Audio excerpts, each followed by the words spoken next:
तर हिमाचलच्याही मंडीमध्ये ढगफुटी सदृश पाऊस झाला। पावसामुळे परिसरातील नदी नाल्यांना मोठा पूर आला। सारण, बाक्सियाड, थुनाग, लामाधज, जरोल, चुनी, बारा, परतवाडा, थाची, कुकला आणि बाखली या भागांमध्ये मोठं नुकसान झालं। या पुरामुळे मोठी झाडं आणि दगड वाहून आलेले पाहायला मिळाले।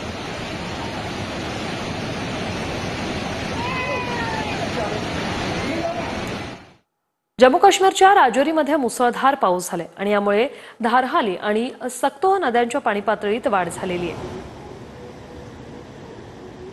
राजौरीत पाऊस झालेला आहे, त्यामुळे नदीच्या पाण्यात झपाट्याने वाढ होत चाललेली आहे। नागरिकांनी सतर्क राहावं असं आवाहन प्रशासनाकडून देण्यात आलेलं आहे।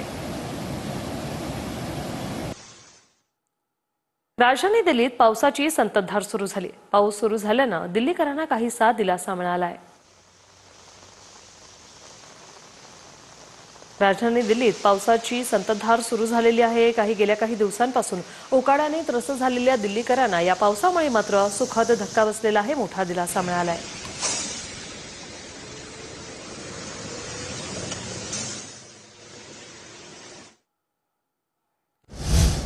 तर नाशिकमध्ये मुसळधार पावसाची हजेरी।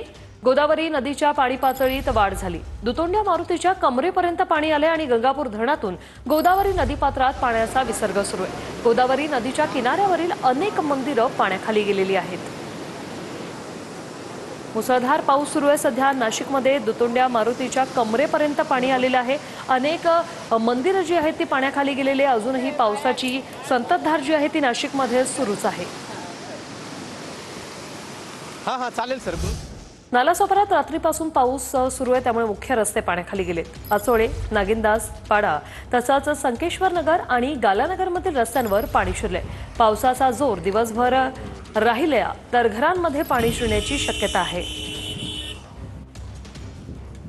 नालासोपाऱ्यातली ही दृश्य आपण पाहतोय। मुख्य रस्ते पाण्याखाली गेलेले आहेत आणि अजून जर असा पाऊस बरसत राहिला तर हे पाणी लोकांच्या घरामध्ये देखील शिरणार आहे। रात्रीपासून मुसळधार पाऊस सुरू आहे। अजूनही या पावसाची संततधार नालासोपाऱ्यात सुरूच आहे।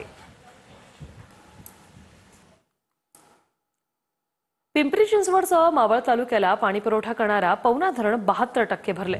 पाणलोट क्षेत्रात जोरदार पावसामुळे या धरणात मोठ्या प्रमाणात पाण्याचा येवा होत असल्याने धरण व्यवस्थापनाने आजपासून पवना नदीपात्रात विसर्ग सुरू करण्याचा निर्णय घेतलाय। धरणाच्या सांडव्याद्वारे 400 क्युसेक पाण्याचा विसर्ग करण्यात येणार असून हा विसर्ग 15 जुलैपर्यंत सुरू राहण्याची शक्यता वर्तवण्यात आली आहे।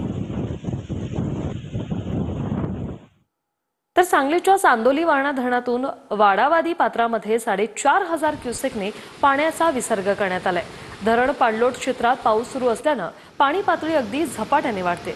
धरणाचे 4ही वक्र दरवाजे उघडण्यात आले, त्यामुळे वारणा नदीच्या पाणी पातळीत वाढ होण्याची शक्यता। वारणा नदीकाठच्या लोकांनी सतर्क राहा असं आवाहन प्रशासनाकडून करण्यात आलंय।